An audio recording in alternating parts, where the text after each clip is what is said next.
pretty good turnout for doing a double safety meeting. So, if you guys remember last month, we had Matt Everhart come out and talk to you guys about retirement and that stuff. Matt Everhart is out again this month, for those of you who didn't get to speak to him yet. He also came out with his companions, and I apologize because I'm not going to probably be able to pronounce your last names again. But we have Joe and Michael over here who are also able to talk to you guys. So they're going to do a quick spiel, and then they'll be here after the meeting for you guys to talk to, or if you have any additional questions. They also brought the donuts. So. Yes, they also brought you the donuts. And being the all service people that we are, I also brought insulin. So dig in, don't sweat it. I had the privilege to talk to half a dozen of you, and I got to thank you for. First off, you've got some of the most polite people here that I was very impressed. What we do is we're helping people understand what your retirement picture looks like. Everything is so individual. I'm not going to give a presentation because what I say to one person is not going to mean anything to the next. Okay? My point is, our goal is to meet with every one of you. We did phone calls.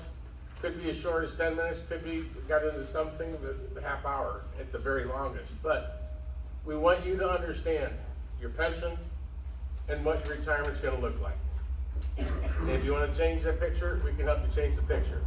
But number one, help you understand what type of guaranteed income you can count on when the time comes to pull the trigger and say, I'm done. Does that make sense?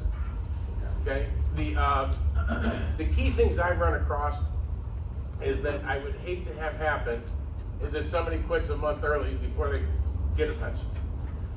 So we will definitely review the dates. What's the quickest pension you can get? What's the maximum pension you can get? And then pick a retirement date in between, hopefully. Okay, but the key thing is, what are the important dates?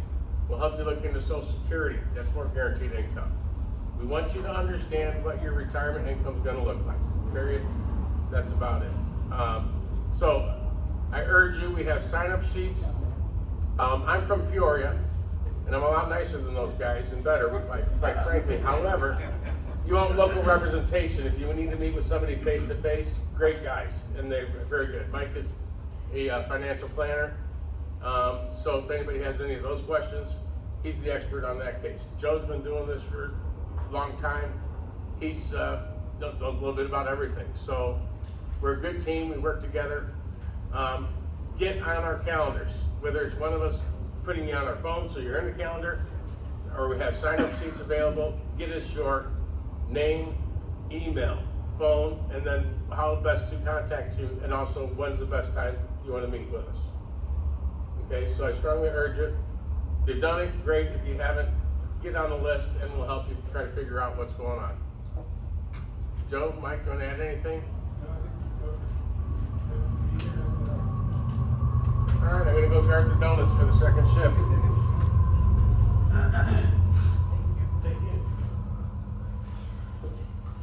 Good morning. Good morning.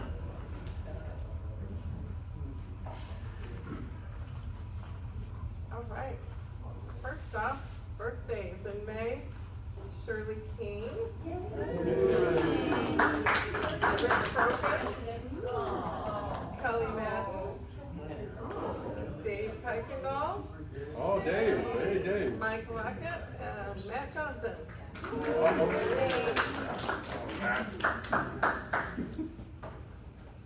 Accidents. Here we are again. We're up to 14 accidents. Only 2 were not our fault. So 12 were preventable accidents. I keep talking to the drivers and asking, I don't know, but what was the thought process? Why would you even take that chance? And basically what I'm getting is, I don't feel like they're taking any chances. Felt like they had it. They could have made it. So either we're still not using mirrors, or we're overconfident. Because I have looked at it, I know, like, we talked about this last month. Well, it's because we have so many new drivers. It's not. Out of the 12 accidents that were preventable, 2 drivers had less than 2 years' experience. These are experienced drivers. Kind of leads me to, are we overconfident? Are we not taking into consideration like the size of the bus? It doesn't bend in the middle, right? The tail's going to swing out. I don't know, I'll ask again, any thoughts?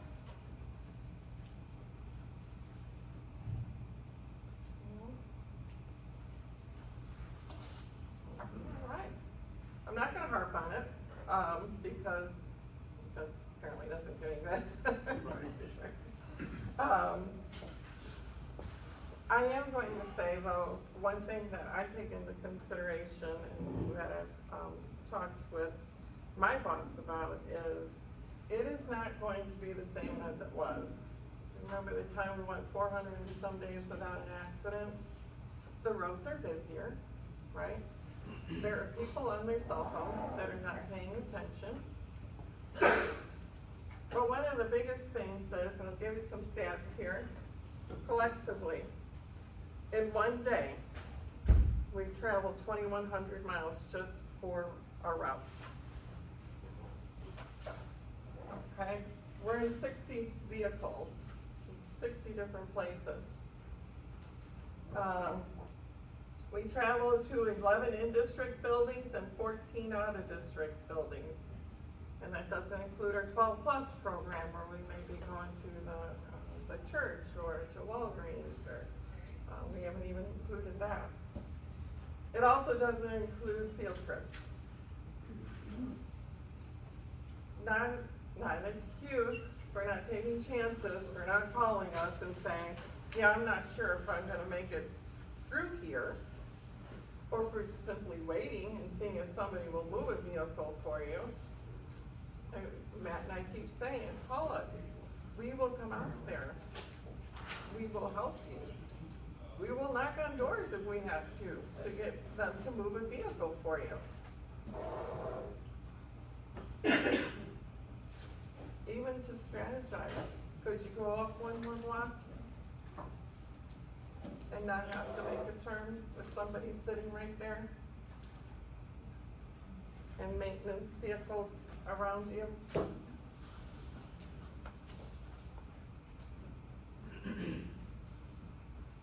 I did also factor in, just to give you an idea, for an average of 175 regular ed days and 180 sped days, which really doesn't include summer routes, but just make it a little easier on myself.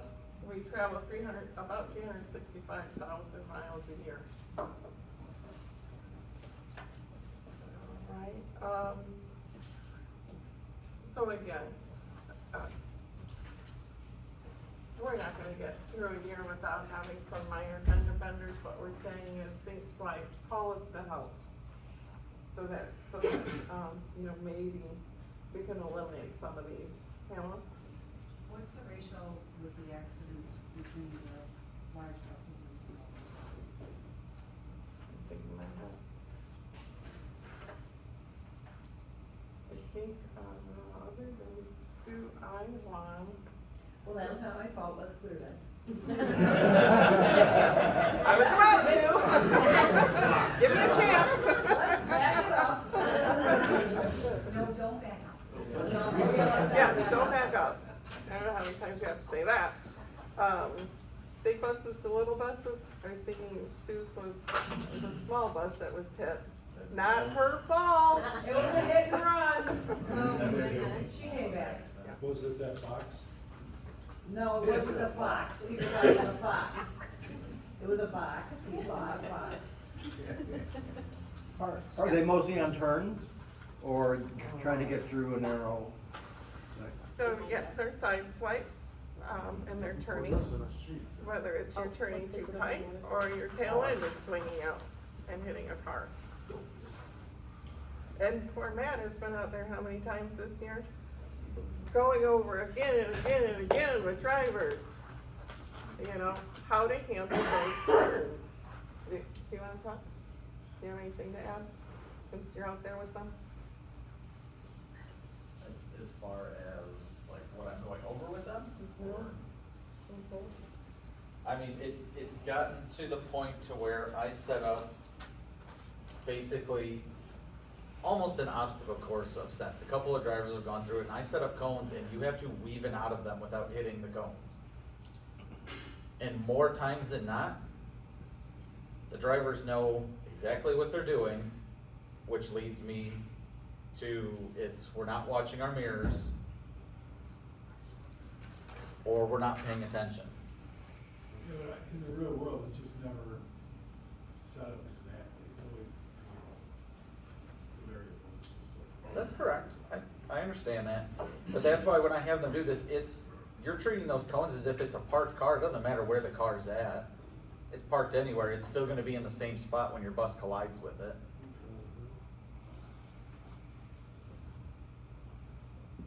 Or at least know when to call for help. Any doubt whatsoever, that's what we're here for. You guys get out there and you can't get through, call us. Any hesitation whatsoever, we will come out and help. I wanted to appreciate, Steve called in and said that Swansea go down was locked and we worked everything out.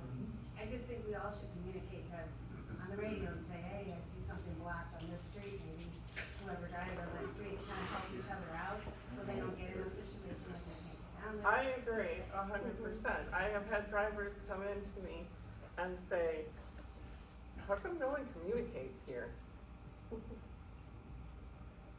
And we have to be watching out for each other.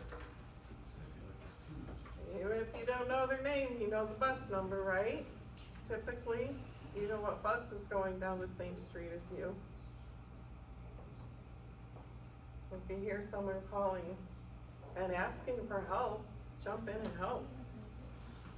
I think traffic is always, is getting busier and busier, each year it gets busier, and we have a big apartment complex, whatever, and at times, we're always trying to make the times, our times are set, and we have to seems like we're always rushing to get there. But that's not true, because we do give you times, and we give you ample time in the beginning of the year to adjust those times if you need to.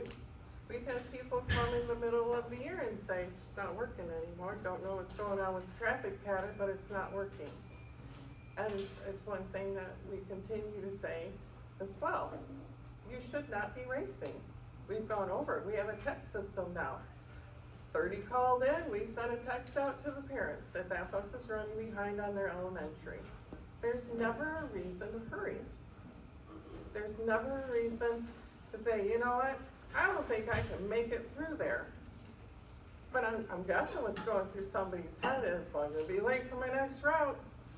I'm just gonna go ahead and take that chance. I mean, now you're really late because we have all kinds of paperwork to fill out. So it makes no sense to do that. That's why we have subs, so that they can go out and help. Make sense?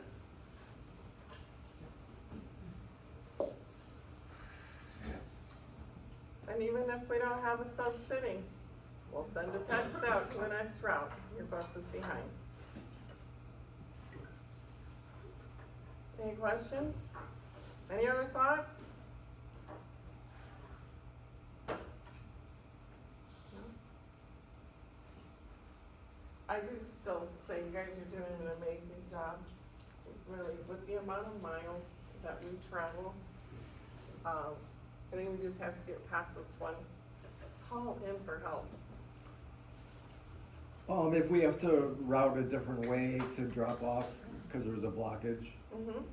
do we need to call in and get permission, or we can just do a, you know? So if you call in, everyone else hears it, right? Mhm. And they know to start rerouting. So it's not that I need to know that you're going a block out of the way, right? It's more that there's communication, I know where you're at, and all the other drivers know there's an issue somewhere. Right? We never did figure out what was going on this morning.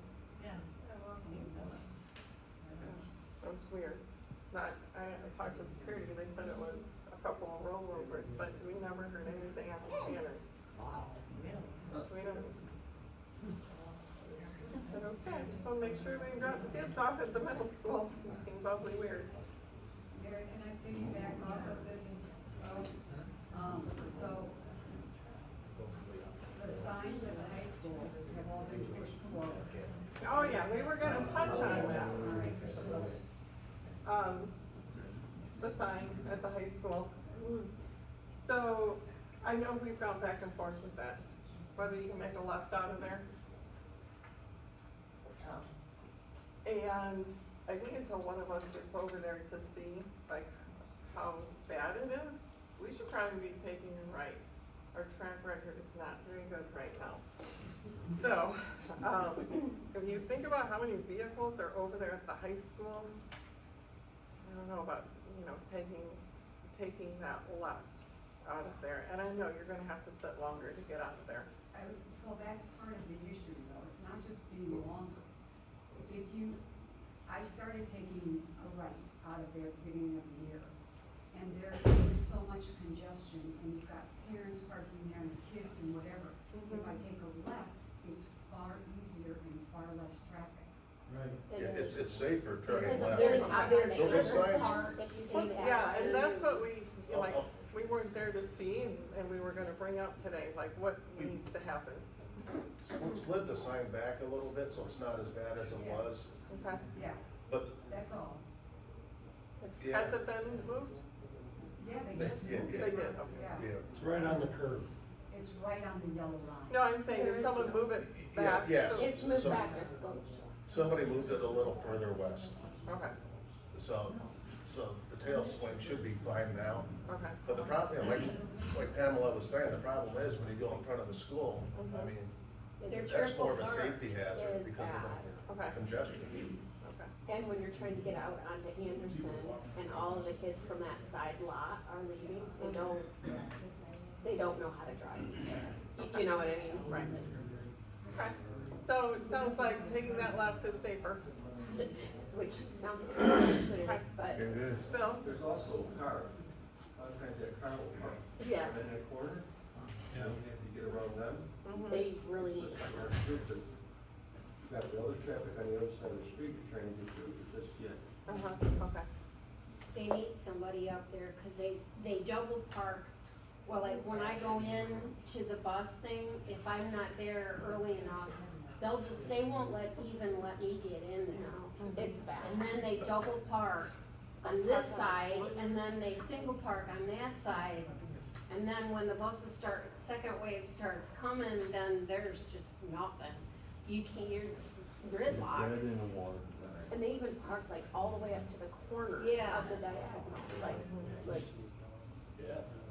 it's bad, we either need a police officer up there or something. Then we've always said that, they come out for like 3 days and then they disappear. That's the thing, I mean, we I do know. ask, and then, they think they get it straightened out in a couple of days, Yeah. and then they don't come out anymore. Yeah, Our parents are, oh, the police are here, so let's do it then, you know, I mean, Yeah, there's too many pedestrians all over that area. yeah, it's crazy, and they don't stay in the crosswalk, they just like cut right in front and hide behind in front of the cars and then just run out on you, it's crazy. Just like we had over there. So is it still Yeah. no left onto Anderson, or is it still no left onto Anderson, or is it a choice now? Oh, McKinley, sorry, McKinley, sorry. No, I would say if everyone is in agreement, it's safer to take a left, then we continue. Yeah. We just wanted to have a conversation to figure it out, because obviously we're not there. It would seem.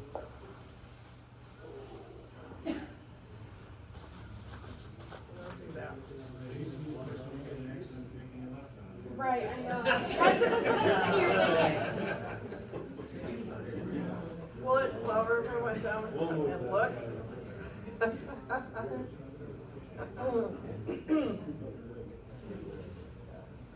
We do have our pins for our, district and, for our district and, board appreciation. For yes. So again, you know, we do appreciate everything that you guys do. We're just trying to figure out what we can do to help. And a reminder, our end of year luncheon is Wednesday. So if you haven't signed up, please do so because we'll have to order things today. Okay, the May and June important dates are out, and we do have early dismissal this Friday, so that'll be coming out as well.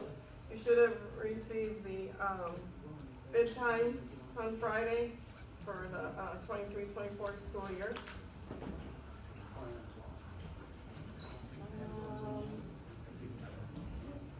GHS finals, Tuesday, May 23rd, Wednesday, May 24th, and Thursday, May 25th, and Matt will be sending more out on that, because as you know, we have a certain arrival time, and then some days it's longer that you stage there so they can return their books, so you'll have a defined lead time. Reminders for the end of the year, make sure you sweep your bus. And when you sweep your bus somewhere, don't sweep it out the back door if it's garbage. Okay, we'll have a few complaints about that. Empty your garbage, take your personal belongings with you. Fill your DEF and your fuel for the summer. And over the summer, if you get your letters from the state that your permit has been renewed, make sure you turn it in. Copy of the letter, the basic that you need to prove the phone. I don't need the first letter that you're sent that says you're due. I need the second one that says you're good. If you haven't already, let them know in the front office if you want to be called for a safety lane, field trips, or stubbing for our summer routes.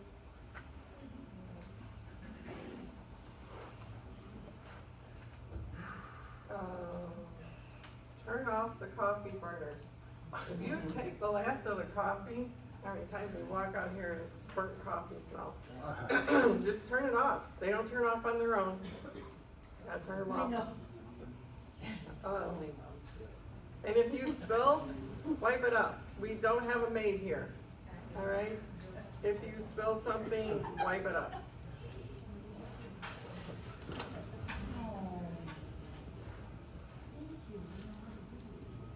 All right.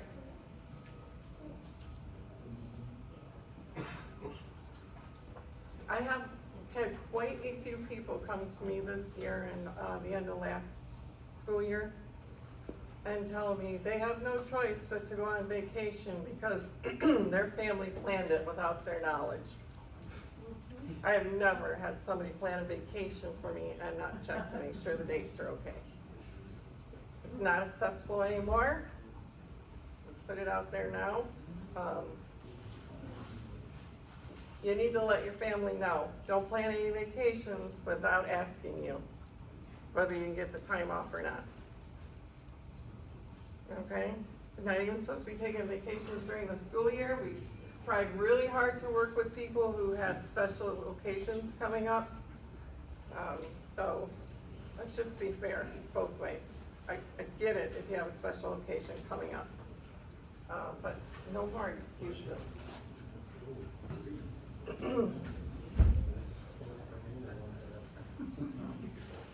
Field trips. You need to stay somewhat near your destination.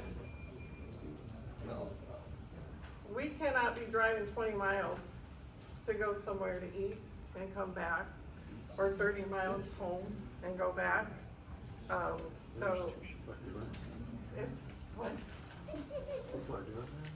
Keep my turn. If you have something you need to get done, come talk to us. If for some reason you have to run home, come talk to us. But to go home for dinner every night is not okay.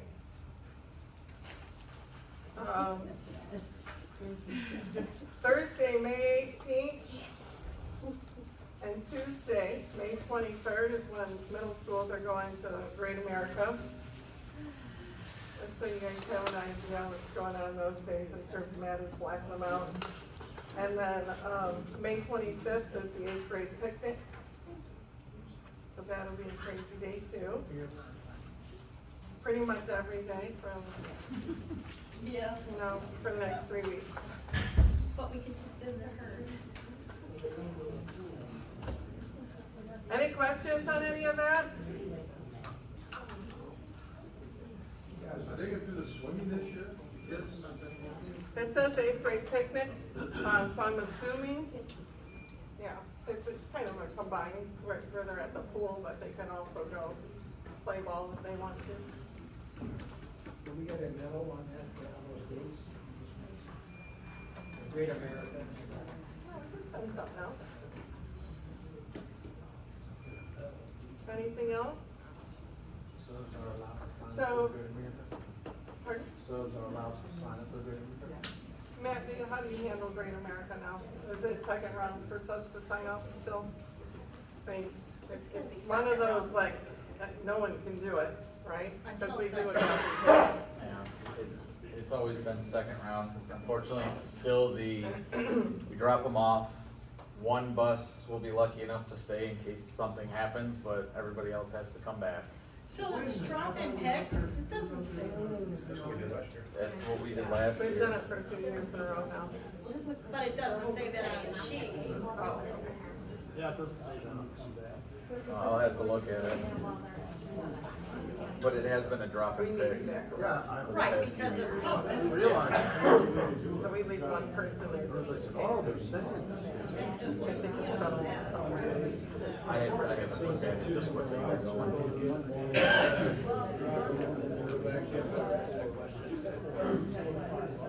Dave? For Six Flags, if it's a drop and pick, is it two different field trips for, you can bid on morning or afternoon, or is it? So typically, we start with one. Yeah, we try to keep the same people on it, but after that, we will split it, AM, PM. If you can't fill it? Yep.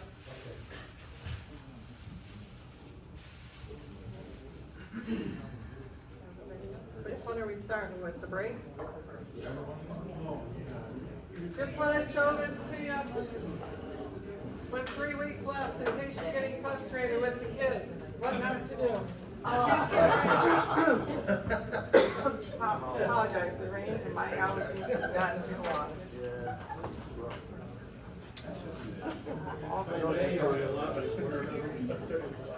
So I woke up, I was like, I don't know what it is with the rain, is it mold?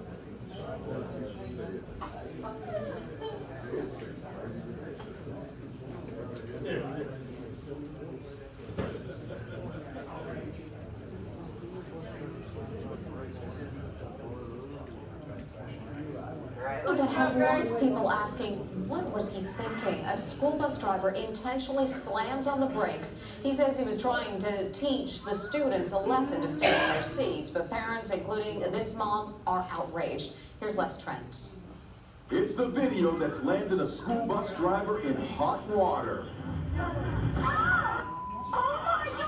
It really turned my stomach to see all the little bodies at the front go flying forward. The driver says he wants to teach the kids a lesson. You guys want to see how dangerous that is? Here it is from another angle. It's not. That's why you need to be in your seat. Turn around and sit down properly. Turns out the guy behind the wheel is a substitute school bus driver filling in for the regular driver.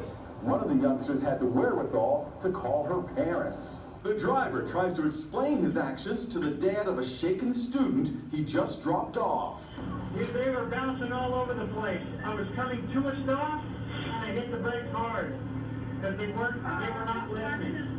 So I'm sorry if she got hurt. Lauren Thomason says her son Hudson slammed his head on the seat in front of him. She says he had just recovered from a concussion from an unrelated accident. We were nervous to even let him ride the bus again with the concussion, and I really wish I wouldn't have. It brought back all of his concussion symptoms. We started having migraines again. It was incredibly scary. The driver later wrote to the school board outside Denver. I am sincerely sorry for my choice of actions. There are no excuses for what transpired. You guys want to see how dangerous that is? It's not. The bus driver now faces 30 child abuse charges for allegedly slamming on the brakes on purpose. The school district calls his actions completely unacceptable, adding that he will never again be allowed behind the wheel of one of their buses. You just have to, in this day and age, assume you're being recorded, right? Yep. So yeah, 30 counts of child abuse. And then the next one we have, Told him, see something, say something. And this middle schooler did something. His school bus driver fainted behind the wheel, and this brave boy jumped up and brought the bus safely to a stop. Les Trent has more. It's the dramatic school bus video that's earning this youngster nationwide accolades. A 7th grader in Michigan is earning praise for his heroic actions on a school bus. The middle school student being hailed as a hero. The video begins as the bus driver starts feeling faint. There are 60 students on the bus. First, she fans herself with her cap. Then, radios headquarters.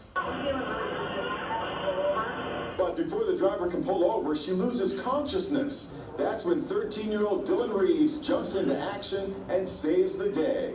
He runs forward, grabs the wheel, and applies the brakes. Cool as a cucumber, he brings the bus to a halt.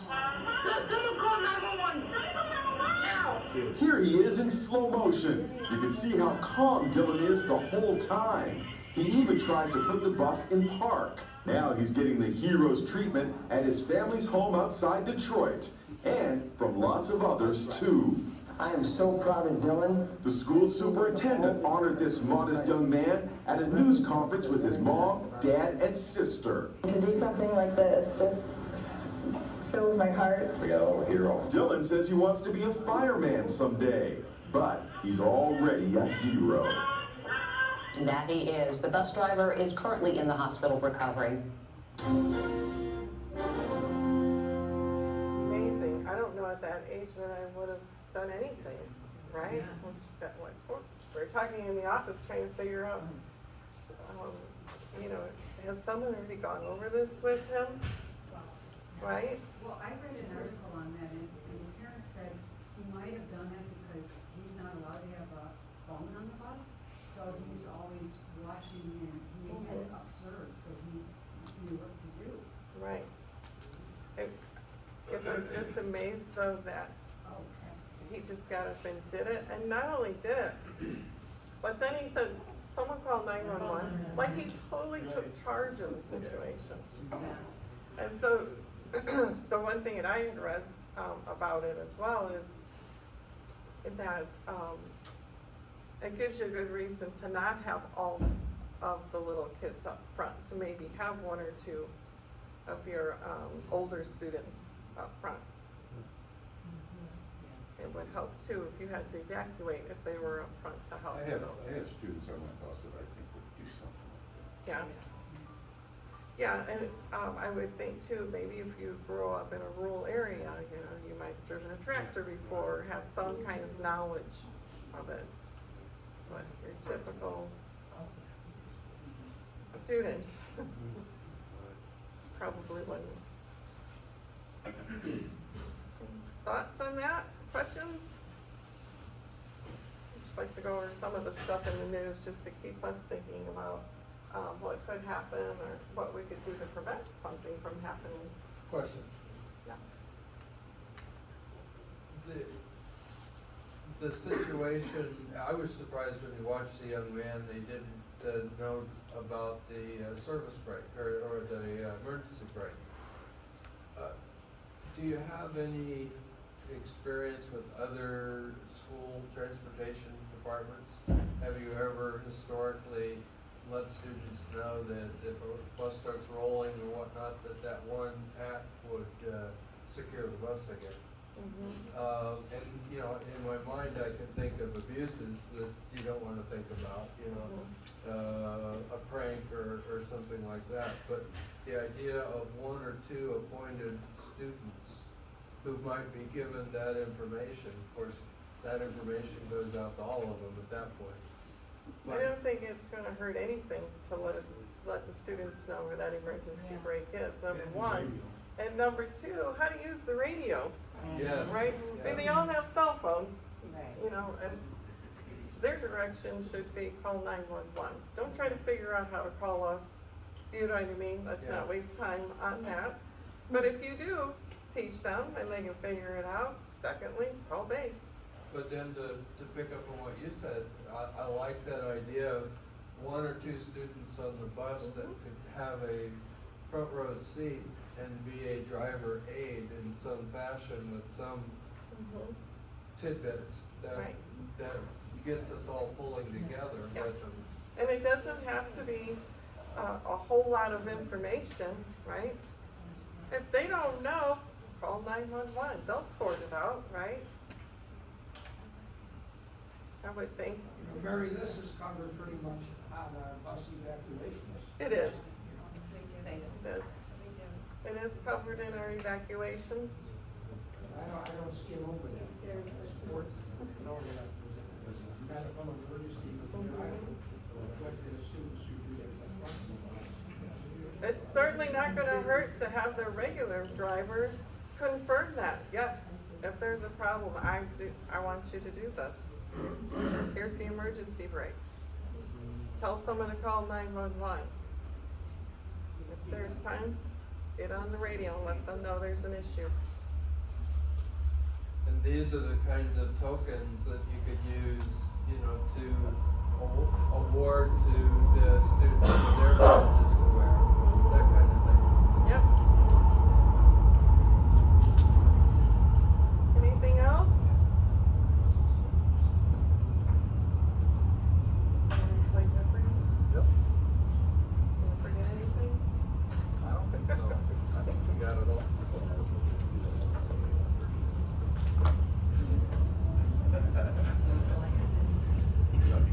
All right. We are going to play Jeopardy today. No prizes. There's more donuts, Pamela. So, everything that is on here, we may not be able to get through all of it because of time, but everything that's on here is something we've discussed in a safety meeting at some point during this year. So it's all stuff that people should know. But as is typical with Jeopardy, the higher the number you pick, the harder the question gets. No teams. We're all gonna work together on this one. So somebody throw out first Alex, question. I'll take emergencies for 1,000. Emergencies for 1,000. Where should you replace your reflective triangles? In the street. All right. Off to a good start. There is a defined distance. Okay, Mr. Trainer. 100 feet is one of them. 200 feet is the other one. There's one more.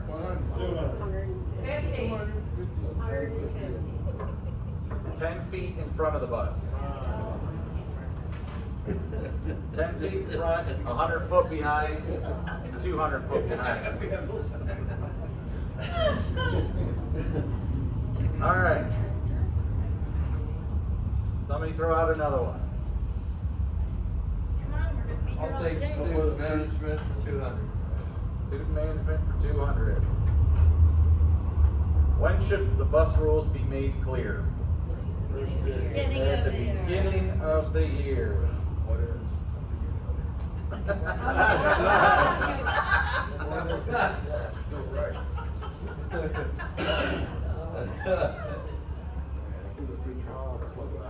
Free trip for 1,000, so what you said, Serge? Okay. What fluids need to be checked every 24 hours? Trans, oil, wiper, power steering, brake. Good job. All right. Free trip for 800. When inspecting the side of the bus, what 3 things should you inspect underneath? Frame, drive shaft, and exhaust system. Frame, drive shaft, and exhaust. Yeah. Wow. That's your donut for Dave. I've got them. Free trip, 600, right? Free trip 600. How much air pressure can you lose with the bus off and the parking brake off?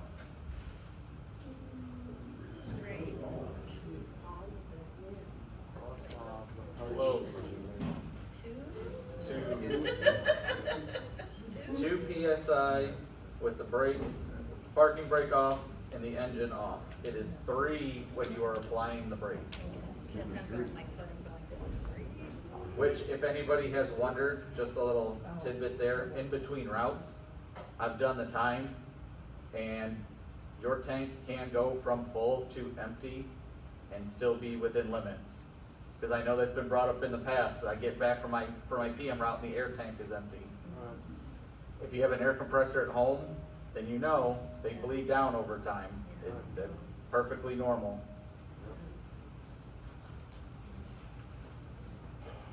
Vehicle operation. Vehicle operation for 800. When loading and unloading students, you should be how far from the curb or edge of the road? 12 inches. Close, Amanda.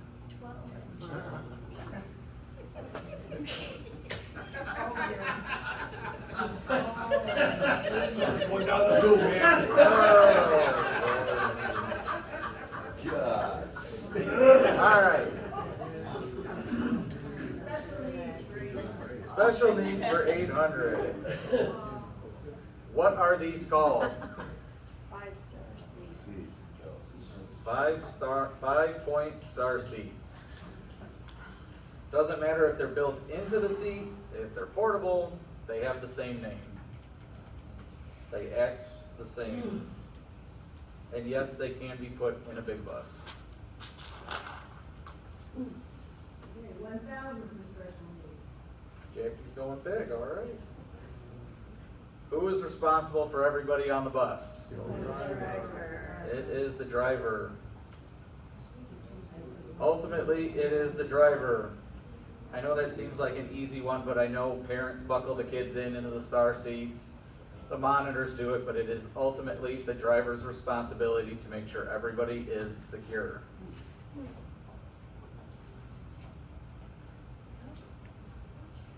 Special needs, 600. Special needs for 600. What is the best angle for a wheelchair anchor to be at? 45. Best angle when you put them in to have the strap is at a 45-degree angle. It's also the easiest one for people to pick out.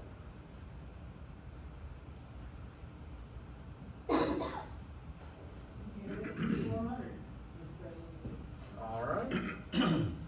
What must always be followed when transporting a special needs student? IEP or 504 plan?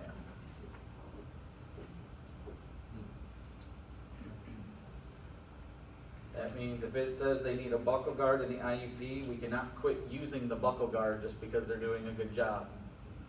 If you think they don't need it anymore, we gotta take it to the case manager to discuss it with them.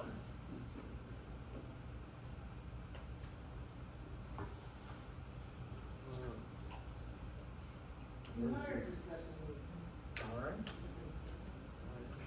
Just finish off special needs then. When loading a wheelchair, what direction should the wheelchair face while on the lift? It should be facing out. You should be facing away from the bus. All right, special needs is done. Student management, 1,000. All right. What 3 things should you never do when disciplining a student? Swear. Swear, that's one. Should not touch a student. What's the last? Yell. Should not discipline in front of the peers unless it is gross disobedience. Anybody remember why?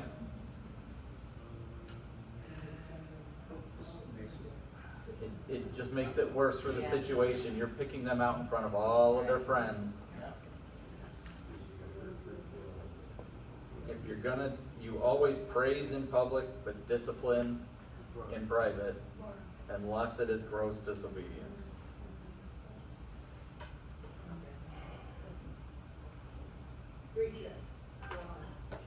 Free trip for 400. What pieces of emergency equipment must be checked during your pre-trip? Fire extinguisher. Flares, Triangles. emergency line. First aid.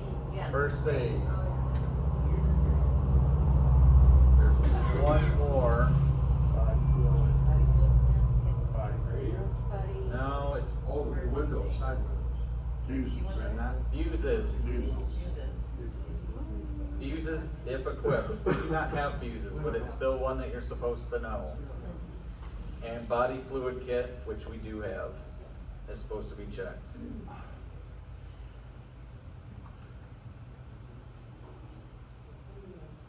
Alright, pre-trip, finish off pre-trip for 200. How often does a pre-trip need to be done? Every time you. Every day, or Every time you drive a new bus, driver change. or somebody else drives the bus.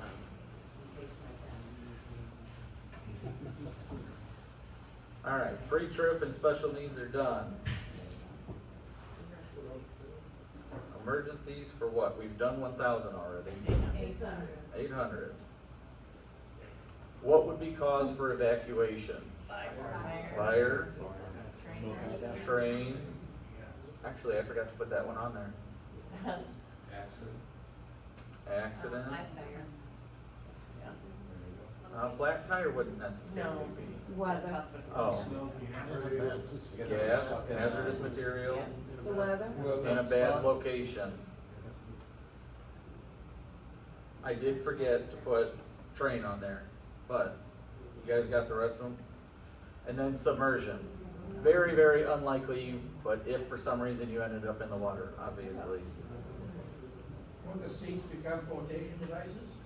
Not like an airplane.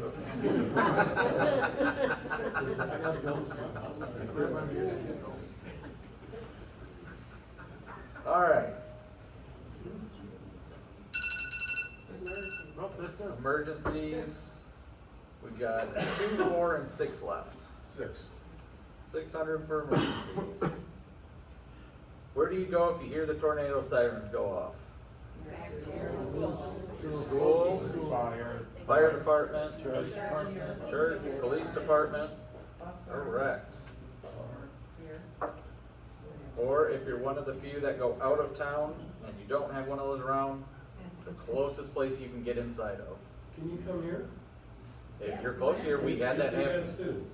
Last month, we had Sue Ann was coming back from the Fox Valley Career Center and the sirens are going off. She pulled in and we had all the kids take shelter.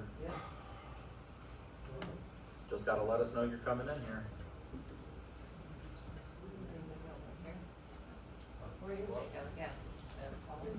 Emergencies for. We went back and forth on that. We put them in the hall because we weren't sure if they would all fit in the bathrooms because we can have a smaller bathroom compared to a school.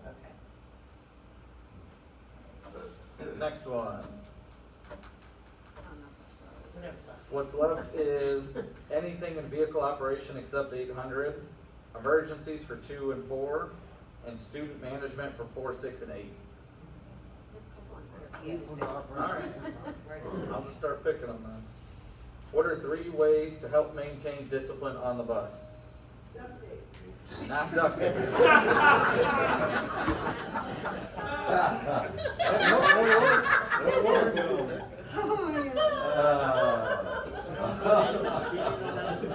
Seating arrangement.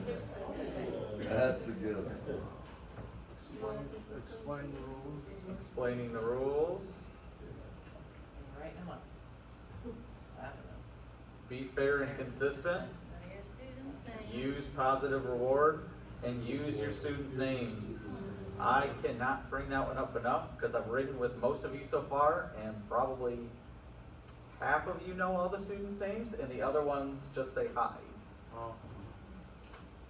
I know you can know their names. It might take a while, but you can learn them. They do. It makes a big difference to the students. It was tough with it when they had the mask on. It was tough with the masks on. I will give everybody that. It was tough with the mask because it was hard to tell the people apart, especially in the winter when they actually wore a sweatshirt and threw their hood up. You learn the bad guys, Alright. What is the recommended following distance during inclement weather? Who remember? We went over this one multiple times this year. Right, it's twice as far, but do you remember what it is? Distance times. Yep. How long? So that there's a recommended following distance. You write it double, or sorry, seconds. 6 seconds. Close. 8 seconds. 8 seconds or more. It's supposed to be 8 seconds for each different type of inclement weather, meaning like if there's snow and ice, you should be increasing it more than 8 seconds.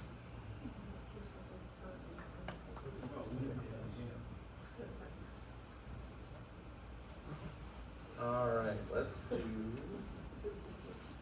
Drivers have authority to do what on the bus with discipline? Assign seats. And write up a student. You do not have the authority to remove a student or even to threaten that they can't ride the bus anymore.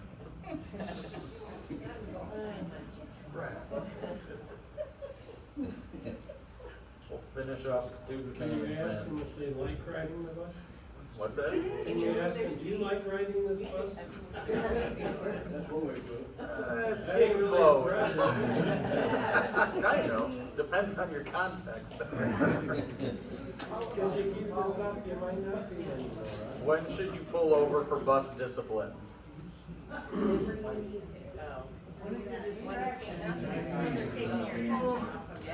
When you're taking your attention off of which comes down to safety, when it affects the safety of the student or students. So if it's something that's taking your attention off the road, then you need to pull over because that affects the safety of everybody.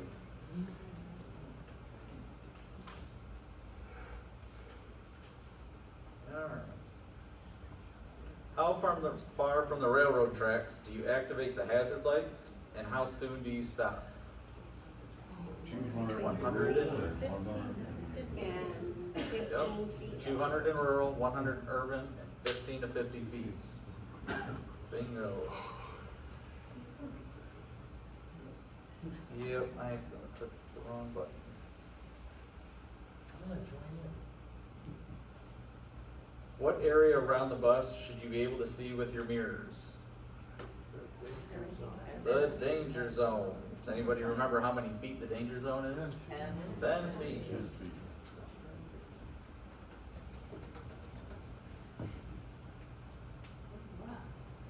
We got 3 left.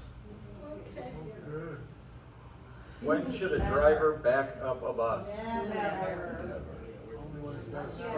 Only when necessary and when a spotter is present, unless otherwise authorized. I threw that in there because we've got the street like Elm Road where they're allowed to do a 3-point turnaround.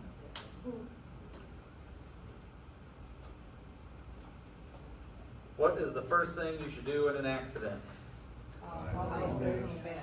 before you call us, make sure everybody is okay on your bus, because that's the first thing we're gonna ask you. Are the students okay?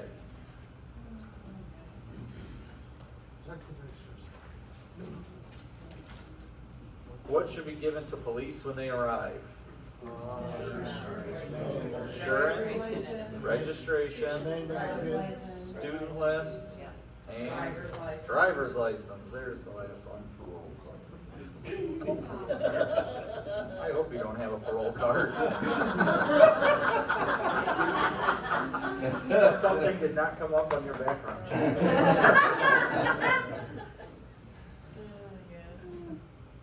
Alright, that is all of them. So just a reminder, Matt and his crew are over here if you guys have any questions this afternoon, or about finance. Mary, do you have anything else for them? Alright, then you guys are good to go.